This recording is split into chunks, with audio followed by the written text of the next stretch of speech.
నమస్తే welcome to reflection news.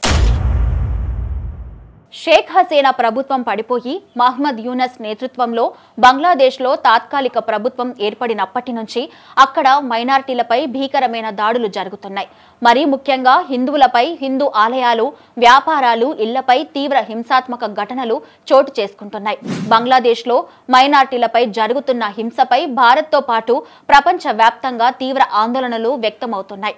అదే సమయంలో మహమ్మద్ యూనస్ ప్రభుత్వం ఈ హింసాత్మక ఘటనలను అడ్డుకోవడంలో తీవ్రంగా విఫలమవుతుందనే విమర్శలు రోజురోజుకు వెల్లువవుతున్నాయి। ఈ క్రమంలోనే తాజాగా ప్రస్తుతం జరుగుతున్న పార్లమెంటు శీతాకాల సమావేశాల్లో భాగంగా విదేశాంగ మంత్రి జైశంకర్ లోక్సభలో బంగ్లాదేశ్లో హిందువులపై జరుగుతున్న హింసపై స్పందించారు।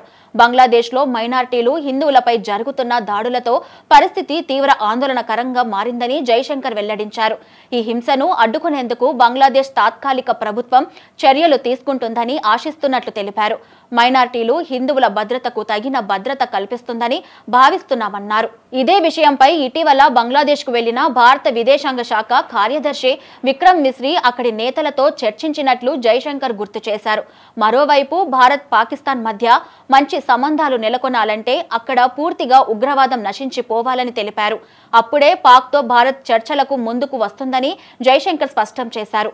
బంగ్లాదేశ్లో రిజర్వేషన్లకు వ్యతిరేకంగా కొన్ని నెలల క్రితం విద్యార్థులు చేపట్టిన ఉద్యమం కాస్త మాజీ ప్రధాని షేక్ హసీనా పదవికి రాజీనామా చేసి దేశం విడిచి పారిపోయేలా చేసింది।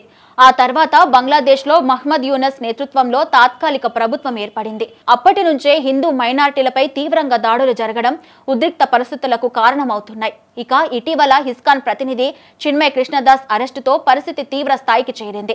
ఆయనకు న్యాయ సహాయం అందించేందుకు ముందుకు వచ్చిన లాయర్ను హత్య చేయడంతో పరిస్థితి చేదాటిపోయింది।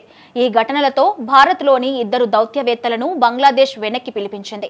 తదుపరి ఆదేశాలు ఇచ్చే వరకు వారిద్దరూ ఢాకాలోనే ఉండాలని తెలిపింది। ఇక షేక్ హసీనా రాజీనామా తర్వాత ఆగస్టు 5వ తేదీ నుంచి అక్టోబర్ 22వ తేదీ మధ్య బంగ్లాదేశ్లో మైనారిటీలపై 88 మతపరమైన హింసాత్మక ఘటనలు జరిగినట్లు అక్కడి ప్రభుత్వం తాజాగా ఒక నివేదికను విడుదల చేసింది।